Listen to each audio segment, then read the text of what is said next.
Good morning. ઈશ્વરનો આભાર માનતા આવો ફરીને એકવાર આજના દિવસની પણ શરૂઆત પ્રભુના વચન અને મનન દ્વારા કરીએ.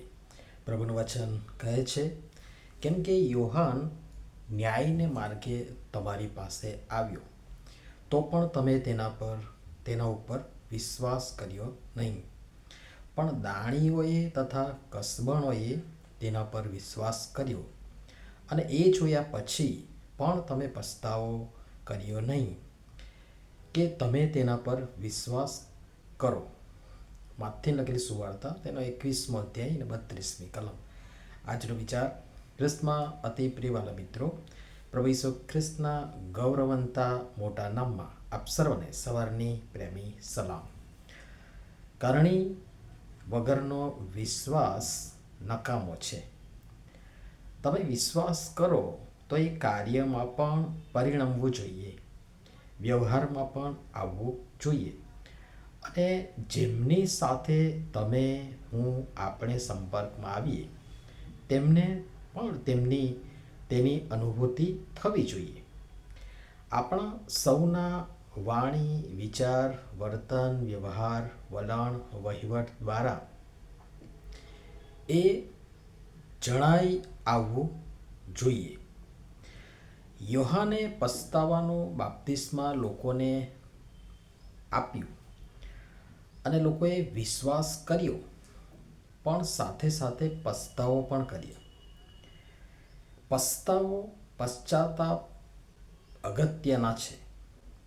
બાકી વિશ્વાસ આપણે કરતા હોઈએ, પણ મન, હૃદયમાં અંદર ભયંકર કડવાશ હોય, બાહ્ય રીતે ઈશ્વરમય જણાતા હોઈએ, પણ હૃદય ઈશ્વરથી જોજનો દૂર હોય, દુષ્ટતા, ભ્રષ્ટતા સાથે જીવતા હોઈએ, તો એ પસ્તાવો ક્યાં?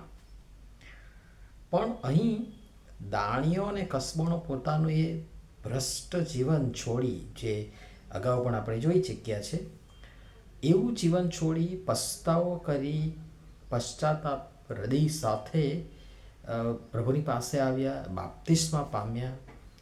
ધરમૂળથી પરિવર્તન, આમૂલ પરિવર્તન સહેલું નથી, ઘણું જતું કરવું પડશે, પણ એની સામે જે મળે છે, એની સામે જગતભરનું ધન, માન, સન્માન પણ કશીએ વિસાતમાં નથી, હરગીજ નથી, ને એ તો વળી પાછું અવિનાશી છે, અનંત છે. હવે આપણી આગળ તો આ બધું ખુલ્લું છે, વચન છે, સાક્ષી છે, શાહેદોની આવડી મોટી ભીડ છે, છતાં જો હજી પણ આપણા પેટનું પાણી હાલતું ન હોય તો અફસોસ છે. જોયા, જાણ્યા, સમજ્યા, અનુભવ્યા પછી પણ આપણા વિશ્વાસમાં ખોટ હોય, અધૂરો હોય, ઉપર છલ્લો હોય તો અફસોસ છે. પણ આપણે સંપૂર્ણ વિશ્વાસ કરીએ, પસ્તાવો કરીએ અને દેવની સન્નિધ જઈએ. પ્રભુ સમજવા આપણ સર્વની સહાય તથા મદદ કરો. નમીએ પ્રાર્થના કરીએ. પ્રેમાળ પિતા, અમે અમારા પાપોની કબૂલાત કરીએ અને વાસ્તવિક હૃદયે તમારી પાસે આવીએ, અને પ્રભુ ઈસુ ખ્રિસ્તમાં અમારા પાપોની માફી મળે છે અને અમારો ઉદ્ધાર થાય છે, અમારું તારણ થાય છે, એવો પૂર્ણ વિશ્વાસ કરીએ. એ માટે કૃપા કરી અમારી સૌની તમે સહાય તથા મદદ કરો. પ્રભુ ઈસુના નામમાં આમેન. ધન્યવાદ.